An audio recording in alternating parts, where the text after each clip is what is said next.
lu bëri loo xamante ni nemmeeku nañ fa démb takk der yi diggante takk der yi ak Ousmane Sonko wala ñi nga xamante ni ñooy takk der yi ak waa kër Ousmane Sonko dañ koy doree ak waa immédiat procès Sonko versus Mame Mbaye Niang le tribunal renvoie les deux parties au 16 mars di date bi nga xamante ni moom la ñu jàpp ci pour procès bi ñu daal di koy amal Seneweb Ousmane Sonko Mame Mbaye Niang le procès renvoyé kii di Elimane Ndao taskatu xibaar moom gannaaw mu ngi woon ca mbir ma Elimane Ndao li mu daal di xam mooy le convoi Ousmane Sonko a été arrêté en cours de route les vitres de sa voiture li nga xamante ni ñu daal di koy brisé ay images yu bëri daal di circuler la portière défoncée par des forces de défense et de sécurité mu ne avant d'être extirpé mu ne puis conduit nga xamante ne chez lui mu ne ce après le renvoi de l'audition qui l'oppose à Mame Mbaye Niang au ministre du tourisme au tribunal de Dakar ay vidéo nag ni nga ko daal di waxee bëri woon na lool xew-xew bi ñu wane Sonko ni ñu ko daal di génnewee ci oto bi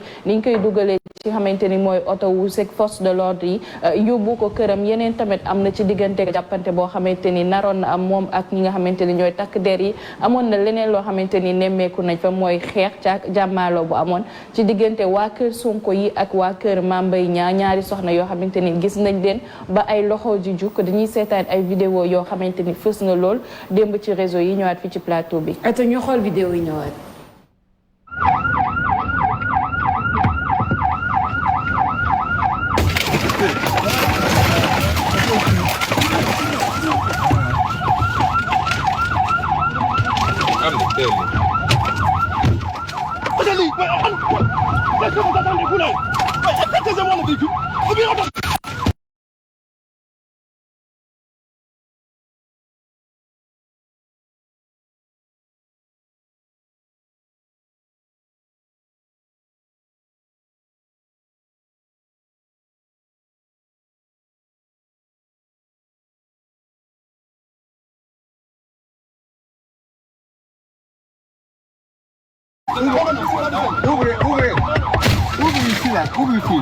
Ubbi fii. Dawal. pour mën a génne gis nañ ko image yaa ngi nii ngeen di gis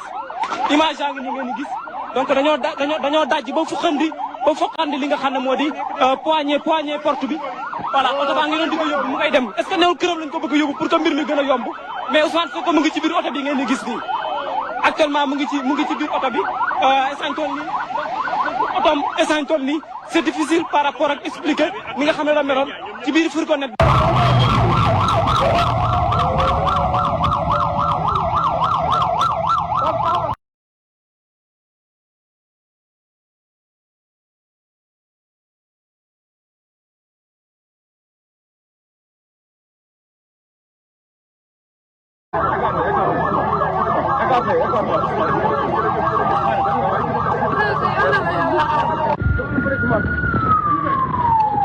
Il faut tout filmer.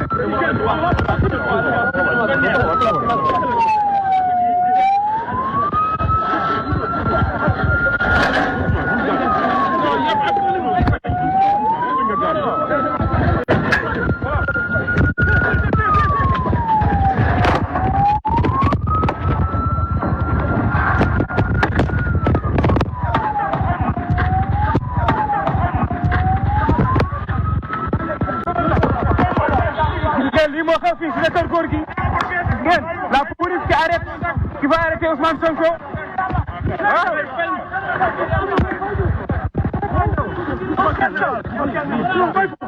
nañ jaar nii.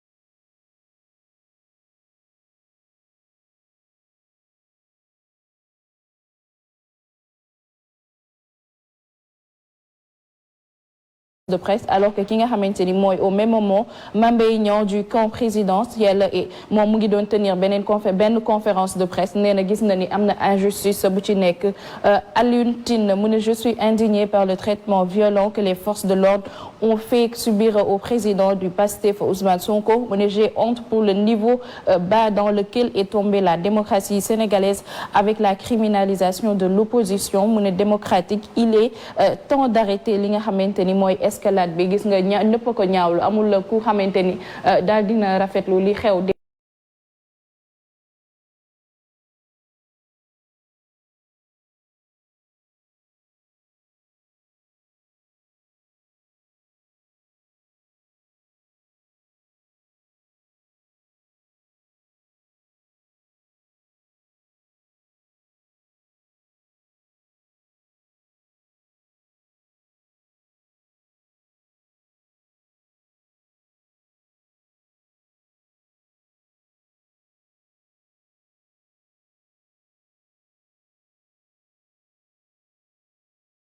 Je pense que tout s'est bien passé à l'intérieur du tribunal. Il n'y a pas eu de...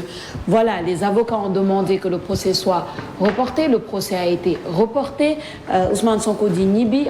On ne comprend pas, en fait. Moi, personnellement, je vais parler en mon nom. Je ne comprends pas. Et d'après ce que j'ai vu sur la toile, parce que c'est bien les échos du net, beaucoup de Sénégalais ne comprennent pas lan moo waraloon ñu comporté wu noonu. Est-ce que c'est une stratégie d'intimidation? Est-ce que c'est... Mais en tout cas, lu ñuy wax depuis le début, tache noire sur la démocratie sénégalaise, parce que ça, ce n'est pas des actes synonymes de démocratie. Il y a une audition. 2 hommes politiques sont confrontés dans un tribunal. Ils vont au tribunal. Le dossier est repoussé. Le procès est repoussé à la demande de plusieurs avocats. L'un des hommes politiques rentre chez lui. Malheureusement, on voit ces images-là. C'est incompréhensible en fait. Boo buggee def logique ci loolu man je ne comprends tout simplement pas. Après le fait de l'empêcher aussi de faire sa conférence de presse, ça encore c'est un autre débat. Est-ce que c'est démocratique? Est-ce que war nañ ko empêcher mu def loolu? Je ne sais pas. Mais ce que je sais c'est que on est à l'ère là, il y a la preuve qu'on est à l'ère de la technologie où tout se voit, rien ne se cache. Vidéo bi elle a fait le tour de tous les réseaux sociaux démb. Donc les gens ne peuvent pas faire tout ce qu'ils veulent parce que les caméras sont là. Les réseaux sociaux sont là, lépp li ngay def en tout cas au vu et su de tout le monde comme ça. Peut-être si c'était il y a 15 ans, 20 ans, peut-être qu'on ne serait même pas au courant de ça. Peut-être dañ koy dégg nii comme ça, mais on n'aurait pas vu les images. Là, les images sont là et elles vont rester sur la toile à jamais, tout simplement. Papa Nunsa. Oui, rafetlu la gis mënoon naa ñàkk parce qu'on ne retiendra du procès renvoyé que ça, malheureusement.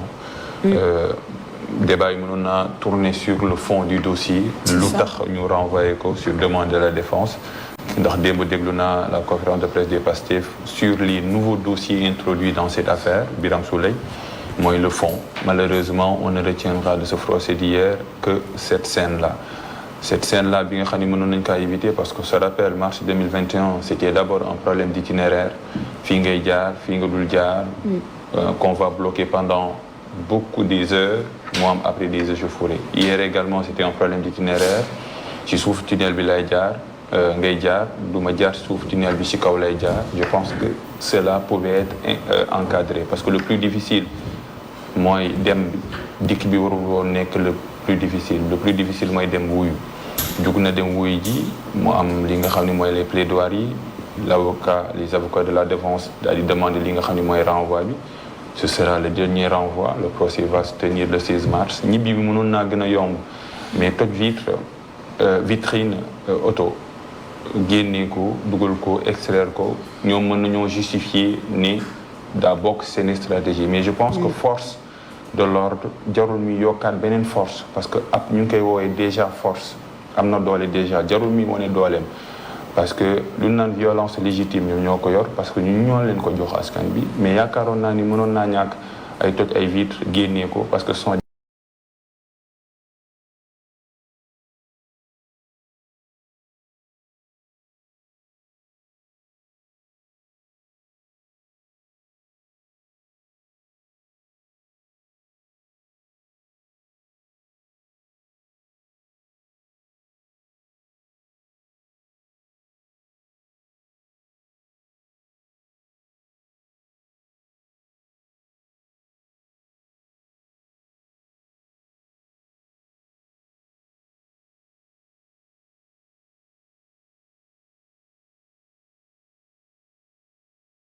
assez dans notre démocratie mënoon naa ñàkk affaire itinéraire mën naa bañ a indi ay heurts qui violence affaire itinéraire en mars 2021 mu indi des manifestations participé na ci démb aussi on a vu également question d'itinéraire participé na li nga xam ne mooy échauffourée rafetul ñu ñaan la prochaine fois mu bañ a am que les forces de l'ordre gardent la force légitime mais pas violente yaa ngi comprendre si ñi nga xam ni ñooy opposants wala acteurs politiques que les acteurs politiques également tempèrent le débat on a vu également côté pouvoir démb génn nañ di wax ni il faut de riposte quand pouvoir warta riposter jaru ko parce que le pouvoir a toutes les forces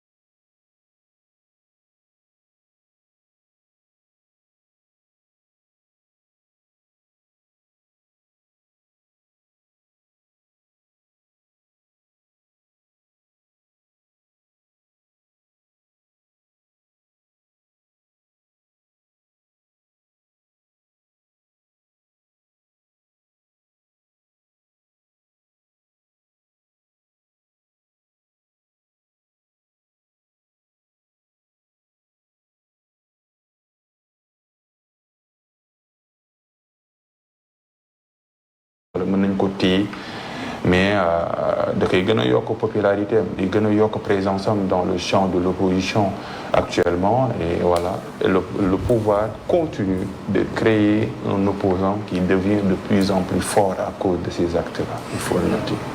La raison pour laquelle je dis que je ne comprends pas la stratégie justement du pouvoir, c'est tout simplement ça. C'est parce que tu as un homme qui est dans sa voiture avec le plus grand sang-froid.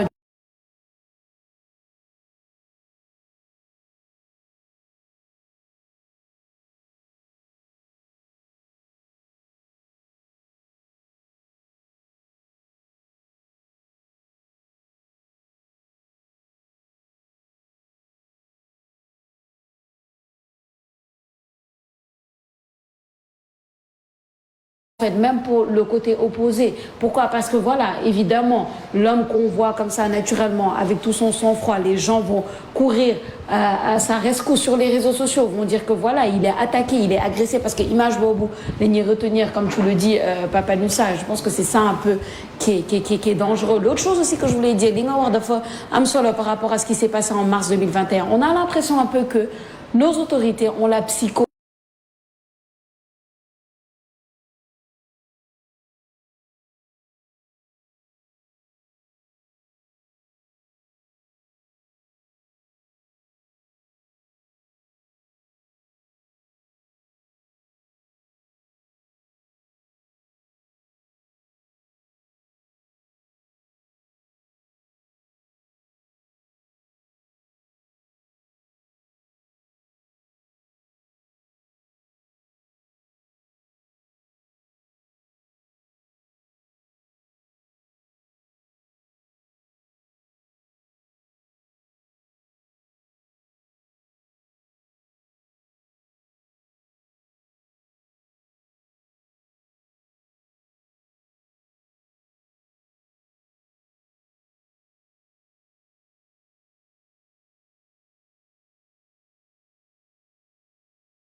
état d'arrestation te comprendre nañ ko nekkuloon en état d'arrestation ci la ñu gis automatiquement ñu toj vitre bi génnee ko ak benn force boo xamante ni da ngay naan jaru ko excès de gel bi nga xamante ni souvent dañ koy wax ci diggante force de l'ordre yi même bu nekkul Ousmane Sonko ak ñun citoyen lambda boo xamante ni am nañ ko maanaam ni ñuy waxee ni ñuy communiquer parce que mënoon nañ kaa génnee sans pour autant toj oto sans pour autant ñu def exercer benn force soit ci Ousmane Sonko wala ci leneen te gis nga après li nga xamante ni mooy lacrymogène yi ñuy tirer tey bu fekkee affaire itinéraire la ñoom xam nañ ni kii suba Ousmane Sonko dafa war a dem tribunal lan moo waral ñu yóndee ko la veille li nga xamante ni mooy itinéraire am ak ay avocat am mooy question boo xamante ni dañ koy régler avant même le jour J parce que awal ci canal bi awal ci suuf awal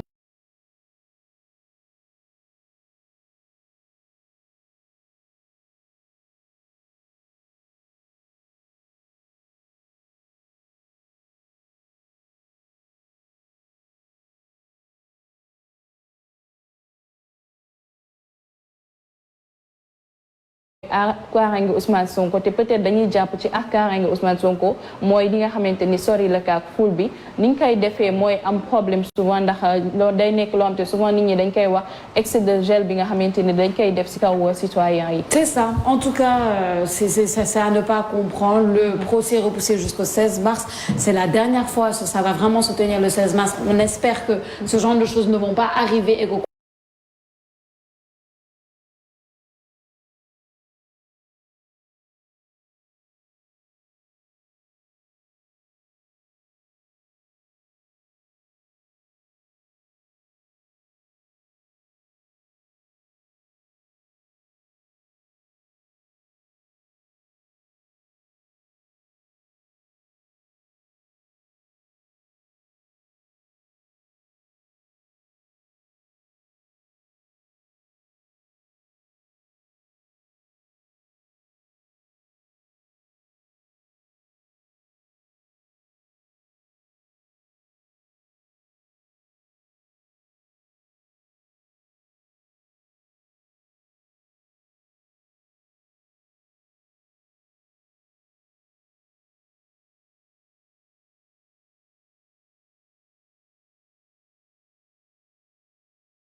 ñi tamit dem bindu ji ci liste yi mettre en place un dispositif pour sécuriser li nga xamante ni mooy le vote de chacun la meilleure issue pour le Sénégal Charani li mu daal di wax moom gis-gisam la daal di joxe mu ne à retenir ni na ko ñëpp waajal incha allah mooy peut-être li ñuy wax date bu baax bi Jules Ndoye nee na même sortir ce communiqué ne nous fera pas distraire maanaam dañuy jàpp ne démb communiqué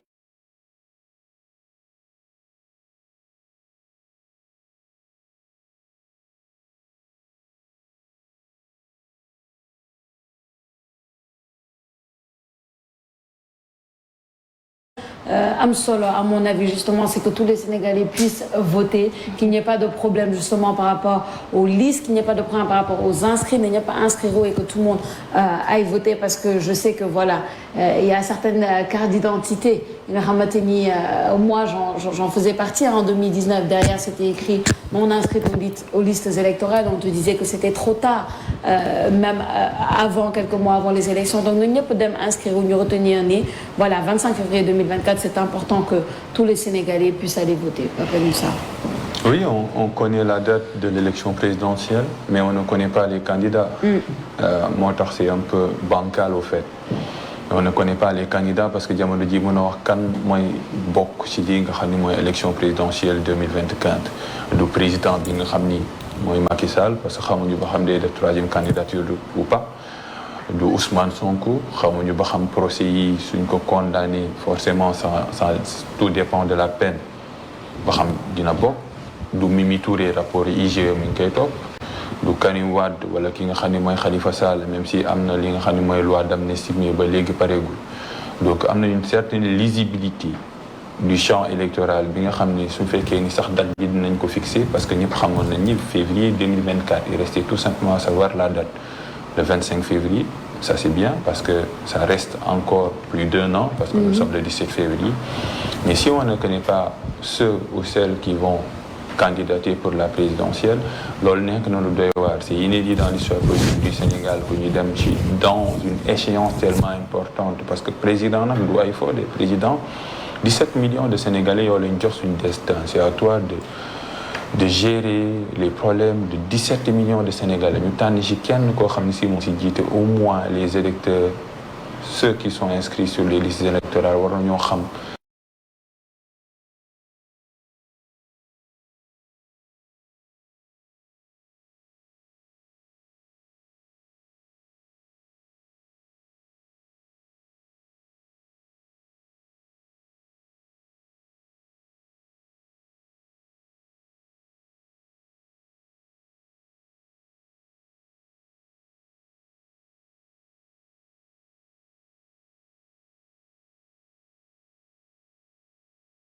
les candidatures restent en suspens, on n'en sait rien. Les dossiers judiciaires vont décider de qui sera candidat au sein